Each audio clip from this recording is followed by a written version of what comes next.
Bonjour à tous, ravi de vous retrouver pour un nouveau 18h de Télé Nantes. Ce soir, dans notre émission, nous allons être fiers d'être Nantais. Fiers d'être Nantais, car en ce moment, c'est un Nantais qui caracole en tête des meilleures ventes de livres. Il s'appelle Olivier Bourdeau et il a signé En attendant Mr. Bojangles, c'est là. Et nous l'avons rencontré, vous allez le découvrir en interview dans quelques instants. Fiers d'être Nantais aussi parce que nous avons un beau carnaval. Oui, il est beau notre carnaval.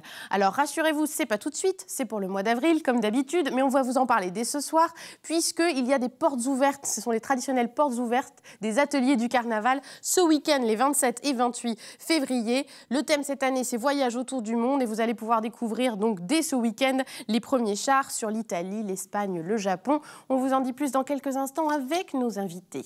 Carnaval et papiétage, ce sont un petit peu les mots-clés de notre 18h de Télé Nantes. J'espère que vous êtes bien installés. C'est parti.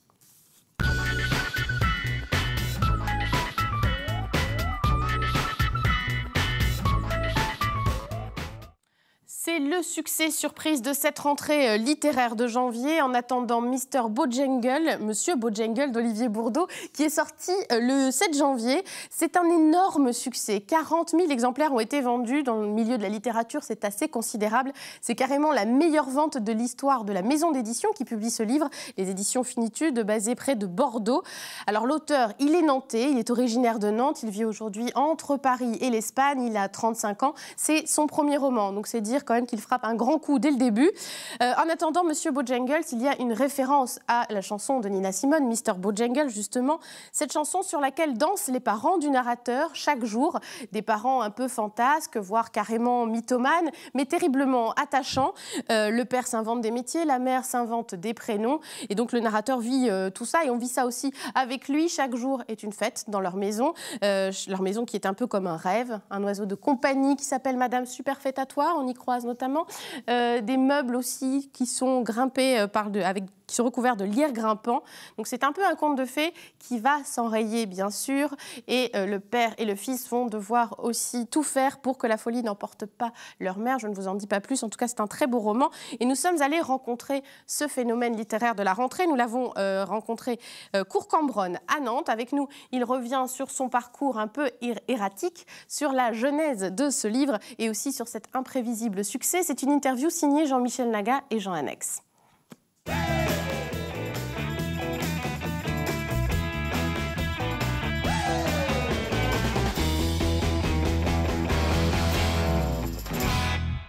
J'ai été renvoyé, Dieu merci, très tôt du système scolaire.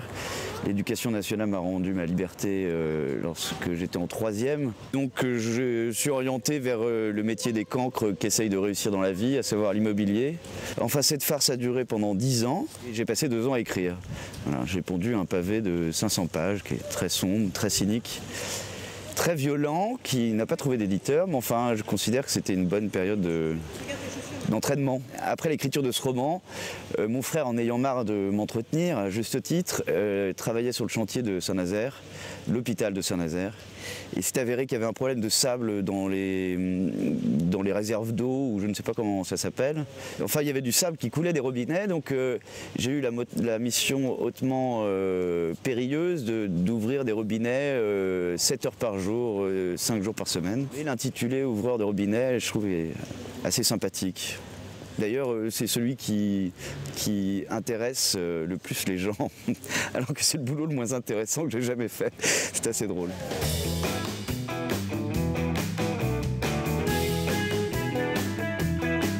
J'avais des mots qui me venaient en tête, je voulais que ce soit fantasque, je voulais que ce soit tendre, je voulais que ce soit poétique, je voulais que ce soit mélancolique, je voulais que ce soit drôle. J'aime bien les gens un peu cinglés, je trouve ça plus drôle. Tout le monde trouve ça plus drôle. Donc finalement, je n'ai pas eu à me forcer pour décrire un monde pareil. Je suis un peu fantaisiste moi-même, donc c'est un univers qui me plaît. Et j'ai passé 2 mois merveilleux à écrire ce roman. J'ai beaucoup ri. Pour la première fois de ma vie, tout s'est passé comme j'avais envisagé.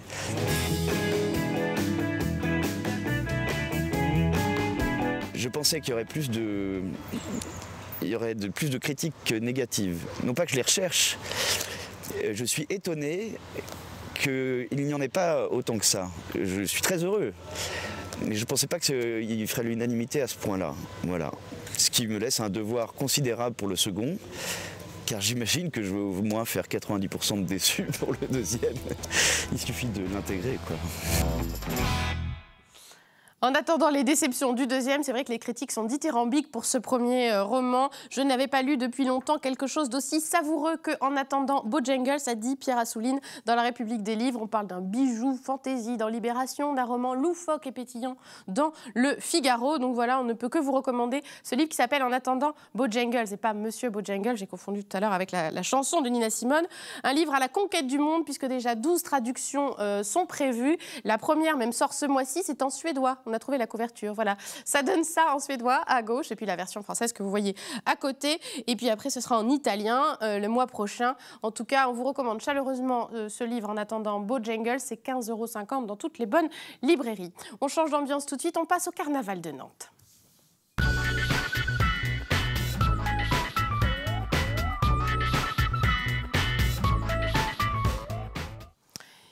Ils nous rejoignent, nos invités. Ils ont 25 et 7 ans d'expérience en tant que carnavaliers. Ils sont passionnés par cette aventure. Ce sont aussi deux membres du conseil d'administration de l'association Nemo qui organise le carnaval. Bonsoir, monsieur, madame. Bonsoir. Cathy Saillard et Jacques Saudré. On est ravis de vous accueillir ce soir pour parler de ce bel événement qu'est le carnaval, qui est cher au cœur des Nantais. Alors, qui aura lieu cette année les 3, 6 et 9 avril, avec toujours le carnaval de jour, le carnaval des enfants et le carnaval de nuit. Je crois que c'est dans cet ordre. Je ne me suis pas trompée. Mais dès ce week-end, voilà, vous pourrez déjà avoir un aperçu de la fête en allant voir les chars en cours de fabrication dans les ateliers Maurice Parois, qui se trouve route de Parois ou Patois? C'est Maurice Parois, c'est bien 188 route de Sainte-Luce. Exactement, entrée libre. Entrée libre, en bien plus, sûr. voilà. De 10h à 19h. De 10h à 19h pour les 2 jours. Alors, vous y verrez des chars de tous les pays, puisque le thème cette année, c'est le voyage autour du monde. Alors, d'abord, je voulais vous demander quand même, il y a un mot qui revient beaucoup quand on parle des chars et de la fabrication des chars, c'est le mot papiétage. Alors ça, je ne le connaissais pas. C'est quoi le papiétage? Dites-nous, monsieur l'expert. Oui. Oh, je ne suis pas expert en papier, parce que j'en mets très peu, moi.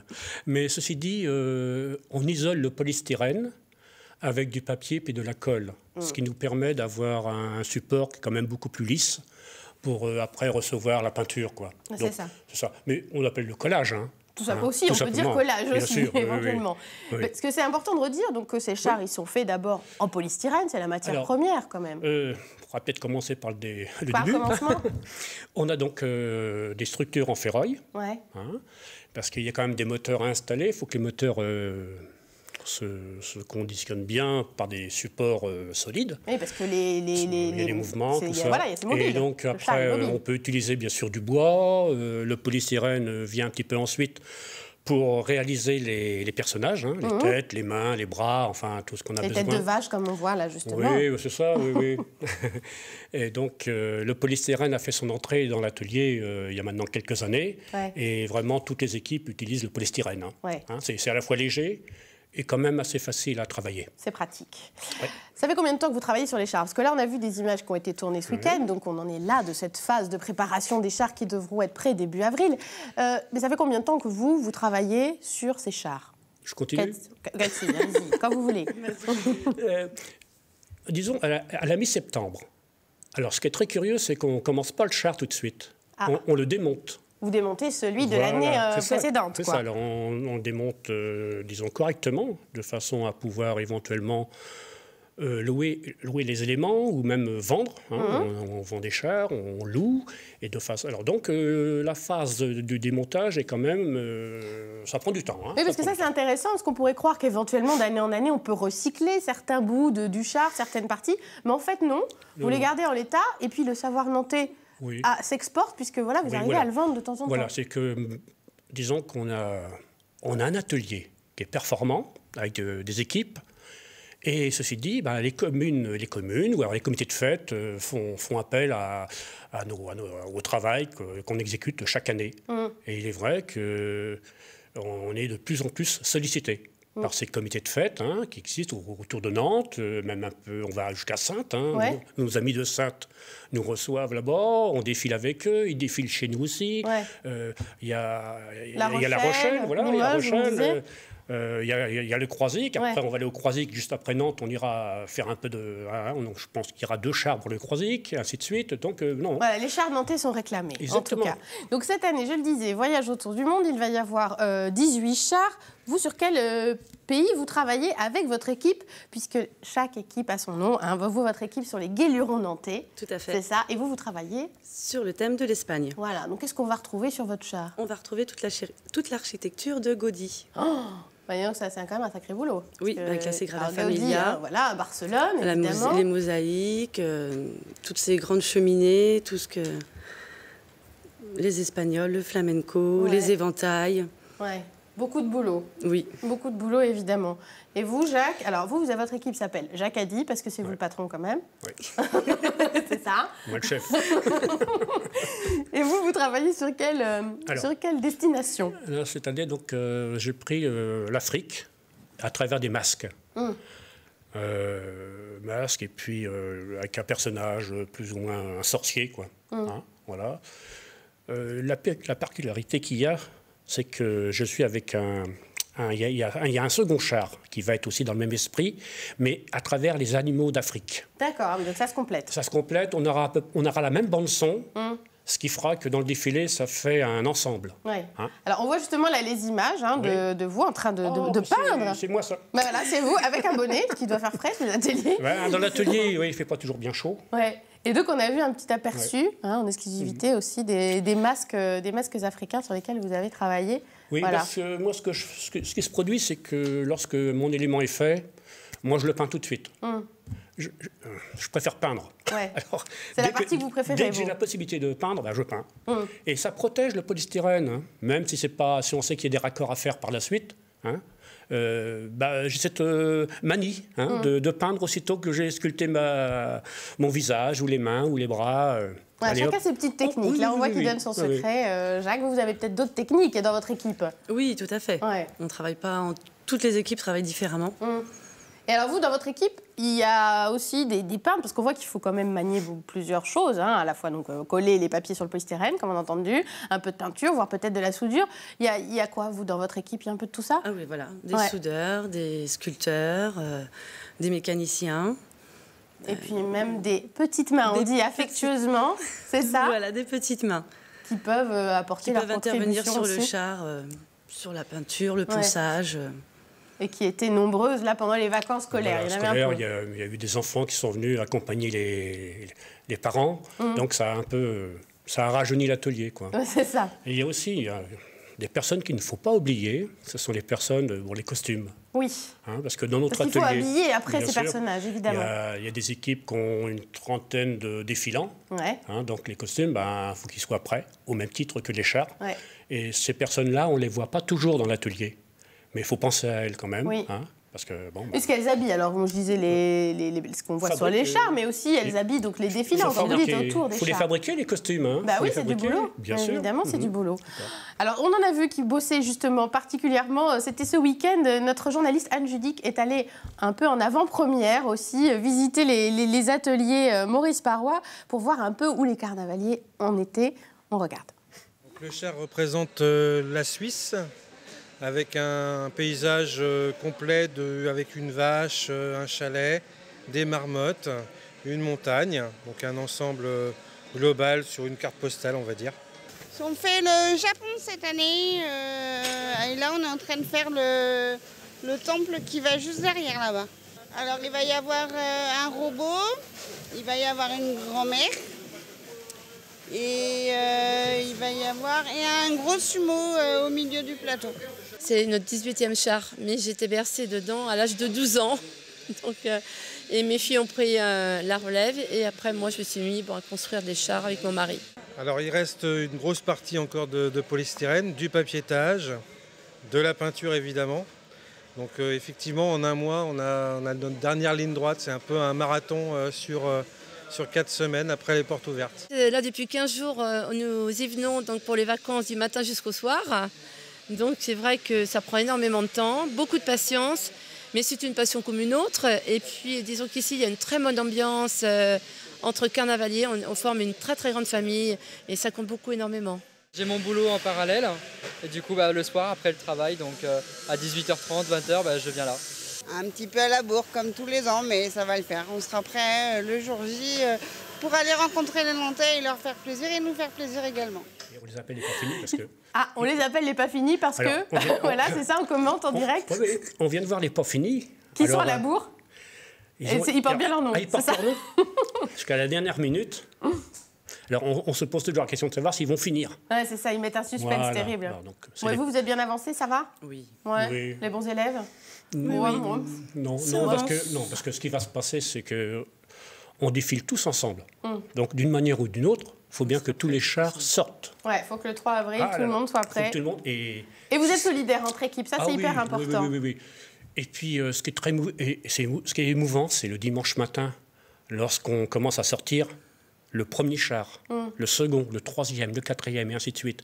Et on a tous ces chars-là, qui sont sortis, mais au bout de 7 mois. Oui. Hein, ils n'ont pas bougé de leur emplacement pendant 7 mois. Oui, ils ont resté dans les et ateliers. Alors là, on n'a qu'une hâte, c'est qu'ils sortent, en espérant qu'on n'ait rien oublié, que tout est bien. Qu'il n'y ait pas un gros trou blanc, là, tout d'un coup. Ça, ouais. Et c'est l'apothéose, quoi. Voilà, c'est l'acmé, c'est parfait. On ressent aussi beaucoup, là, dans ce reportage, vous le dites aussi, un esprit de famille. Tout à fait. C'est ça, c'est pour ça qu'on revient d'année en année. C'est quoi l'ambiance du carnaval? C'est une deuxième famille. Ouais. On a besoin d'eux, ils ont besoin de nous. Quand on arrive à l'atelier, tout le monde se dit bonjour, tout le monde s'entraide, tout le monde se conseille. Nos enfants, pareil. Oui, puis il y a toujours... Parce que vous, alors, je crois que dans votre équipe, il y a carrément votre petite fille, votre maman aussi, c'est ça? Ah oui, il y a toute la famille. C'est ça. Et que même on vous appelle un peu maman, vous, parce que vous avez dans votre équipe pas mal de jeunes aussi, et qui vous considèrent un peu comme leur maman. Oui, tout à fait. Ouais, c'est ça l'ambiance, quoi. Je les entraîne, Il y a des équipes qui se sont bien rajeunies. Hein. Oui. Ouais. Bah, grâce à Cathy, notamment, on voit bien, évidemment. Qui se sont rajeunis parce qu'il faut dire qu'il y a les chars, d'un côté, qui vont défiler, mais puis il y a l'ambiance tout autour, les gens qui dansent tout autour. Vous, d'ailleurs, vous occupez aussi de ça? Oui, je suis responsable de l'animation de mon équipe. Ouais, et puis même de tout, parce qu'au sein de l'association Nemo, voilà. Et donc ça, c'est aussi du boulot, il n'y a pas que le char, quoi. Il y a pas que le char, il y a aussi toute l'organisation à côté. Donc là, vous travaillez sur des chorégraphies aussi, autour du char espagnol. Voilà. Il va y avoir des chorégraphies avec ces jeunes. Tout à fait. Et puis aussi des groupes de musique. Des groupes de musique qu'on recrute à partir de septembre. Il y a une commission groupe de musique, on est 3 à s'en occuper. Cette année, on a recruté une dizaine de groupes pour chaque défilé. Ouais. La plupart viennent de la région. Ouais, des Nantais. Voilà, des Nantais. Vous avez réussi à faire coller le thème du char avec le thème musical. Voilà, c'était notre objectif cette année. On avait vraiment envie d'essayer de faire un joli tableau avec chaque char et d'essayer de mettre un groupe de musique qui correspond au pays du char. Représenté. Donc le char du Brésil aura de la musique brésilienne, etc. Le char Jacadi aura de la musique africaine aussi. Un super groupe. Évidemment. Oui, tout à fait. Oui. Avec des percussionnistes. Ouais. Donc, ça promet un beau spectacle. Ah oui, ce qu'on fait tous, en fin de compte, comme toutes les équipes, on se colle au thème. Oui. Et on va à 100% dans aussi bien pour les costumes que les maquillages et tout y passe. Hein. Et que même le roi, parce que le roi du carnaval, cette année, il va super bien avec le thème. Expliquez-nous. Voilà. Donc cette année, du fait que le carnaval voyage autour du monde, eh bien, on a donc demandé à Monsieur Chantreau s'il pouvait être notre roi carnaval 2016, il a accepté, parce que M. Chantreau est donc avant tout un Nantais, et il a ces fameux cars Chantreau, qu'on vous connaît. Et voilà, que tout Nantais connaît, oui. Et donc, il va défiler avec nos reines. Nos reines, évidemment, le roi et ses 3 reines. Et voilà, donc on va avoir un char royal cette année. Voilà, c'est parce qu'il y a 17 chars pour les pays, et le 18e, c'est le char du roi. Du roi. Et des reines. Et que l'on voit, là, c'était l'élection en décembre dernier. Oui. Donc, ils fermeront bien sûr le cortège, comme évidemment. toujours. Hein. Donc là, c'est pareil, un char qui est quand même bien avancé. Je pense pas qui reste dans le thème du voyage aussi. Toujours. Il y aura un car aussi. C'est un magnifique car avec une malle de voyage. Ouais. Et nos reines seront assises sur la malle de voyage. Voilà. Avec des ingrédients, des petites choses qui vont venir s'ajouter. Enfin, je pense à des parasols, à des épuisettes pour la pêche. Enfin, tout ce qui va concerner l'imagination, hein, quand même. Tout ce qui va concerner les vacances et les voyages et tout va y passer. Voilà, on sera dans le thème. Ouais. Un petit mot peut-être du parcours, toujours le même pour le mois d'avril. Cette année, c'est le même que l'année dernière. Ouais. On part de la Petite Hollande. C'est traditionnel. Ça nous permet de disposer les chars en place, de mettre les groupes de musique. Et comme ça, tout le monde est prêt alors, 14h30 le départ. Pour le dimanche, ce sera 14h30. Voilà. Et puis donc, c'est un défilé. Nuit blanche la veille, ça c'est sûr. Il y a des éclairages, il y a tous les éclairages à mettre en place après pour le samedi soir. Là, c'est un défilé, un parcours qui fait 3 km. Alors, pour faire 3 km avec nos chars, on met à peu près un temps, 3h30. Oui, c'est pas la course. 3h30, tout est bouclé. Ça va doucement. Il faut le temps de regarder les chars défiler aussi. Ouais.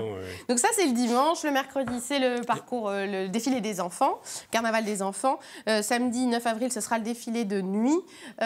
Vous me disiez aussi qu'il y a de plus en plus d'enfants déguisés les jours des enfants. Et ça, c'est super, quoi. Ah oui, ils se prennent vraiment au jeu avec nous. Ils se déguisent, ils participent vraiment. De plus en plus. Les parents. Même les parents aussi. Le carnaval, maintenant, c'est pas que vous, c'est aussi les spectateurs qui jouent le jeu et qui se déguisent. Bah oui, parce que quand on voit tous ces enfants costumés, et puis on le voit bien, on sait qu'avant tout, ce carnaval, s'est dirigé vers les enfants. Évidemment. C'est vrai que ça plaît aux petits, mais aussi aux grands. En tout cas, si vous voulez avoir un avant-goût, rendez-vous ce week-end, samedi et dimanche aux ateliers Maurice Parois 188 route de Sainte-Luce de 10h à 19h pour aller voir les chars en avant-première et puis rendez-vous en avril pour la suite et toutes les infos sont sur le site du Carnaval de Nantes qui s'affiche actuellement. Sachez que tout de suite après le 18h vous avez rendez-vous avec notre nouveau programme qui s'appelle Nantes à la carte présenté par Stéphane Pajot. Ça se passe tout de suite maintenant. Merci de nous avoir suivis. À demain.